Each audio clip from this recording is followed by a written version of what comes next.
दोस्तों एक बात बोलूं, अगर आप अपने घर में अभी भी एक नॉर्मल सीलिंग फैन यूज करते हो ना, तो चांसेस ये है कि आप अननेसेसरली यहाँ पर ज्यादा इलेक्ट्रिसिटी बिल पे कर रहे हो। और इंटरेस्टिंग बात ये है कि आपको पता ही नहीं है कि आप ज्यादा बिल पे करते हो इन फैन को यूज करते टाइम। क्योंकि ऑनेस्टली भाई, फैन एक ऐसी चीज है जो हम रोज यूज करते हैं, बट कभी कभी सीरियसली सोचते हैं कि कौन सा फैन लेना चाहिए। और मैंने यार पिछले कुछ वीक से अपने घर में स्टूडियो में दोनों जगह पर भाई 3 डिफरेंट फैन यूज किए हैं, 2 नॉर्मल फैन और एक यहाँ पर BLDC फैन। और इस वीडियो में मैं आपको यहाँ पर सिंपल लैंग्वेज में बताऊंगा कि एक्चुअल में डिफरेंस क्या होता है नॉर्मल फैन और BLDC फैंस में, या फिर आपको कौन सा फैन यहाँ पर बाय करना चाहिए। देखो, कोई टेक्निकल ज्ञान नहीं, सिर्फ यहाँ पर रियल एक्सपीरियंस से आपको बताऊंगा और एंड तक आप इजीली डिसाइड कर पाओगे कि कौन सा फैन आपके लिए सही रहेगा। तो जो फैन मैंने चूज किया है इस कंपैरिजन के लिए, एक साइड पर है यहाँ पर नॉर्मल इंडक्शन मोटर फैन, जिसमें मैंने यहाँ पर हेवल्स का एम्ब्रोस और क्रॉम्पटन का ओरा यहाँ पर चूज किया था। और दूसरी साइड पर यहाँ पर मैं BLDC फैन यूज कर रहा हूँ, जो कि एटम बग का स्टूडियो नेक्सस है। और इनको मैं यहाँ पर कंपेयर करूंगा रियल लाइफ चीजों पे, जैसे कि डिजाइन कैसा है, हवा कितनी अच्छी है इनकी, इलेक्ट्रिसिटी कितनी कंज्यूम होती है, इन्वर्टर पे कैसे परफॉर्म करते हैं और डेली यूज में यहाँ पर कौन सा बेटर है। तो सबसे पहले बात करते हैं जो सबसे ज्यादा चीज नोटिस होती है, वो होता है डिजाइन। तो आजकल भाई देखो, फैन सिर्फ हवा के लिए नहीं होता है, रूम का एक पार्ट भी होता है।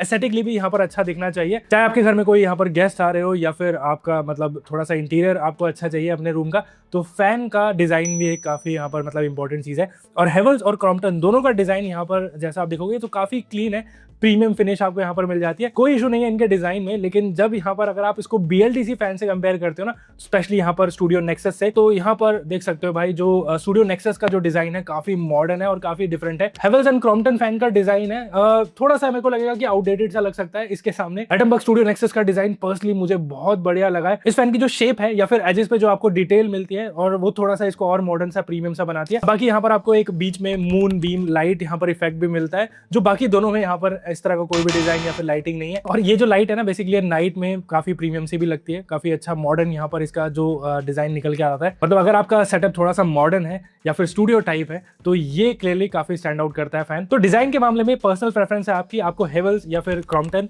या फिर एटम बग, तीनों में से किसी का भी डिजाइन पसंद आ सकता है। पर्सनली मुझे यहाँ पर एटम बग का डिजाइन काफी प्रीमियम मॉडर्न टाइप का लगा, और आजकल इस तरह के डिजाइन मेरे को लगता है कि ज्यादा यहाँ पर प्रेफर करते हैं लोग। लेकिन भाई डिजाइन जैसा मर्जी हो, बात आती है भाई परफॉर्मेंस की। और यहाँ पर ना एक बहुत बड़ा मिथ है कि BLDC फैन कम पावर यहाँ पर कंज्यूम करते हैं तो हवा भी यहाँ पर कम होगी, बट ऐसा नहीं होता है। क्योंकि इन तीनों फैंस को मैंने यहाँ पर अच्छे से टेस्ट किया है और सरप्राइजिंगली मुझे यहाँ पर भाई देखो परफॉर्मेंस काफी बढ़िया लगी है तीनों ही फैंस की। लेकिन नॉर्मल फैन देखो अच्छी हवा देते हैं, लेकिन BLDC फैन मुझे बिल्कुल भी यहाँ पर इस तरह से कॉम्प्रोमाइज नहीं लगा। एक्चुअली कुछ केसेस में तो मुझे इसका एयर फ्लो थोड़ा ज्यादा कंसिस्टेंट फील हुआ है, मतलब हवा यहाँ पर स्टेबल आती है और फ्लक्चुएशन भी यहाँ पर कम रहती है। तो सिंपल लैंग्वेज में बोलूं तो परफॉर्मेंस के केस में BLDC फैन बिल्कुल भी यहाँ पर पीछे नहीं है, और मेरे को लगता है कि इवन बेटर ही है। और इस मामले में भी मुझे यहाँ पर एटम बग स्टूडियो नेक्सस की जो परफॉर्मेंस है ना, मुझे बहुत बढ़िया लगी है। हमने यहाँ पर कुछ टेस्ट किए थे और एक चीज मुझे काफी नोटिसेबल लगी, वो है स्पीड कंट्रोल। नॉर्मल फैंस में क्या होता है कि अगर आप रेगुलेटर बढ़ाते और घटाते हो ना, तो स्पीड एकदम से जंप करती है, मतलब स्मूथ ट्रांजिशन नहीं होता। लेकिन BLDC फैन में ऐसा नहीं होता है, स्पीड काफी स्मूथली तरीके से यहाँ पर इंक्रीज होती है। मतलब आपको ना एग्जैक्ट कंट्रोल मिलता है कितनी आपको हवा चाहिए, और ये डेली यूज में एक्चुअल मैटर भी करता है, क्योंकि कभी कभी फुल स्पीड नहीं चाहिए होती, थोड़ा कंट्रोल मतलब एयर फ्लो का चाहिए होता है खुद को। लेकिन अब आते हैं यहाँ पर सबसे इंपॉर्टेंट पार्ट पर, जो एक्चुअली में गेम चेंजर है, और वो यहाँ पर है एनर्जी कंजम्पशन। देखो नॉर्मल फैन ना generally around 70 to 75 what power लेते हैं, लेकिन BLDC फैन यही यहाँ पर परफॉर्मेंस देता है 28 to 35 वॉट लेता है। मतलब आपको यहाँ पर 60 से 65% तक की इलेक्ट्रिसिटी यहाँ पर सेव होती है। और ये भाई कोई गिमिक नहीं है, ये डिफरेंस एक्चुअल में मैंने नोटिस भी किया है। आपको यहाँ पर बेटर एनर्जी एफिशिएंसी मिलती है ऑलमोस्ट सेम ही प्राइस पर। तो अगर आप अभी तक भाई इंडक्शन मोटर वाला फैन यूज कर रहे थे ना, तो it's worth upgrading to BLDC fan motor, क्योंकि यहाँ पर आपको भाई ज्यादा बेटर एनर्जी एफिशिएंसी मिलती है ऑलमोस्ट सेम ही प्राइस पर, यानी आपकी लोअर एनर्जी कंजम्पशन रहती है विदाउट एनी एक्स्ट्रा कॉस्ट। और इसका रियल लाइफ इंपैक्ट क्या होता है, अगर आप एक फैन को रोज 10 से 12 घंटे यहाँ पर चलाते हो ना, तो नॉर्मल फैन साल में यहाँ पर अप्रॉक्स 2500 से 3000 का यहाँ पर मतलब आपका खर्चा आता है बिजली का। वहीं यहाँ पर BLDC फैन का अराउंड 1000 से 1200 रुपए के आसपास आएगा। मतलब अगर आप कैलकुलेट करोगे ना, तो 1200 से 1500 की यहाँ पर सेविंग रहती है हर साल, और 2-3 साल में यहाँ पर फैन की जो ओपनिंग कॉस्ट है वो निकाल लेता है। तो ये वो चीज है जो लॉन्ग टर्म में यहाँ पर पैसा बचाती है। और अगर आपके यहाँ पर लाइट बहुत जाती है, जो कि इंडिया में यहाँ पर मतलब होता ही है, तो ये जो फैन है इन्वर्टर पे काफी अच्छी खासी परफॉर्मेंस रहती है, लो एनर्जी कंजम्पशन है, तो ज्यादा देर तक ये चल जाते हैं। और जब भी लाइट जाती है ना, तो इन्वर्टर पे जैसे ही फैन स्विच होता है ना, तो यहाँ पर आपको BLDC फैन में पता पता नहीं लगता। नॉर्मल फैन में ना यहाँ पर जो नोटिसेबल स्पीड यहाँ पर ड्रॉप होता है तो क्लियरली फील होता है कि भाई हवा कम यहाँ पर हो गई है। BLDC फैन में ऑलमोस्ट सेम ही स्पीड यहाँ पर मेंटेन रहती है और एनर्जी भी यहाँ पर कम रहती है, तो ज्यादा देर तक चल जाता है इन्वर्टर पे। तो रियल लाइफ यूज में ना स्पेशली यहाँ पर पावर कट्स पे ये काफी यहाँ पर एडवांटेज है। और सिर्फ पावर कट्स में नहीं, इवन लो वोल्टेज सिचुएशन में भी ना ये डिफरेंस एक्चुअल में यहाँ पर फील होता है। नॉर्मल फैन ना यहाँ पर स्लो जाते हैं, जबकि BLDC फैन काफी स्टेबल यहाँ पर परफॉर्मेंस रहती है, कोई ऐसा मुझे फील नहीं हुआ। और अगर आप ऐसे एरिया में रहते हैं जहाँ पर जो वोल्टेज है फ्लक्चुएट होती है तो BLDC फैन वहां पर भी काफी यूजफुल हो जाते हैं। बाकी एयर थ्रो तीनों ही फैंस का काफी अच्छा यहाँ पर है, हर कोने में यहाँ पर जो आप एयर का फ्लो जो है फील करते हो। एटमबर्ग स्टूडियो नेक्सस में भी यहाँ पर काफी अच्छी खासी परफॉर्मेंस है, किसी भी कोने में आप अपने रूम में बैठे हो एयर थ्रो है वो काफी अच्छा फील होता है। लेकिन अब बात करते हैं यहाँ पर फीचर और कन्वीनियंस की, तो नॉर्मल फैन में काफी बेसिक होते हैं, यहाँ पर आपको रेगुलेटर से उसे कंट्रोल करना पड़ता है। लेकिन BLDC फैन में आपको यहाँ पर रिमोट मिलता है,